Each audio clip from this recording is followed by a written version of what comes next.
guys, Coach Kelsey here with our Catching Confetti series. Today we're going to be talking about a process mindset. Growing up, my dad always told me that I needed to focus on the process and surrender the outcomes. Now I'll admit that's easier said than done. However, I think there's so much value in that statement. It's so easy for us to get caught up in whether we win or we lose in any given scenario, and then we totally forget to put our effort and our energy into the process, which ultimately leads to the outcomes that we desire. I also had my high school softball coach tell us that we want to control the controllables. There's so many things outside of ourselves that we can't control in the heat of competition. And sometimes we can waste our energy on trying to control these things.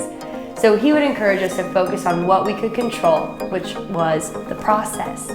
Now, as a coach myself, I have to have this reminder because it can be easy for me to start thinking about my team winning or losing rather than focusing on what's our strategy? How are we going to approach every single point?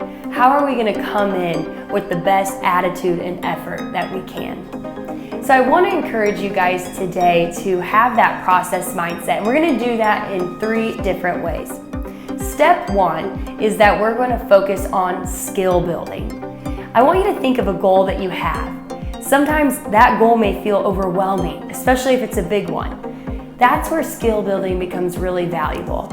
I want you to think about the skills that you need in order to achieve that goal and focus on improving just one of those at a time.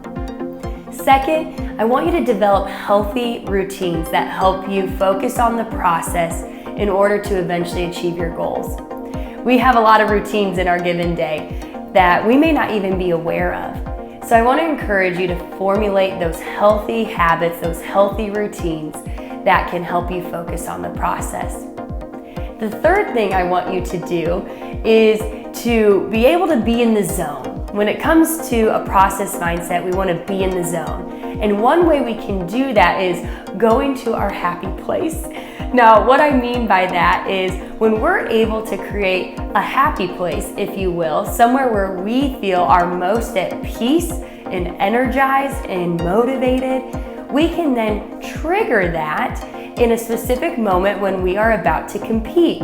So let me give you an example. If my happy place is sitting on the beach, sipping on a smoothie, and listening to my favorite song, right then and there, I'm encompassing all 5 of my senses.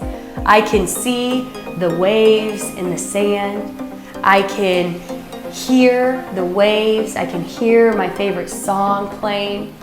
I can taste my smoothie. I can feel the sand between my toes or maybe the coldness in my hand of my drink. And then I can also smell either the fruitiness of the smoothie or maybe I can smell the scent of my sunblock. And because I can utilize all 5 of those senses, I can then use those to trigger my happy place before I compete, so I can be in the zone. So maybe before I step on the floor to coach, I can sip on a smoothie. I can look at a photo of the beach. I can keep a little jar of sand in my bag, and that can remind me to be in the zone, stay in the moment, and focus on the process so I can surrender those outcomes. Here at Empowered, we want to help our athletes focus on the process so that they can not only be the best athletes they can be, but the best leaders they can be both on and off the court.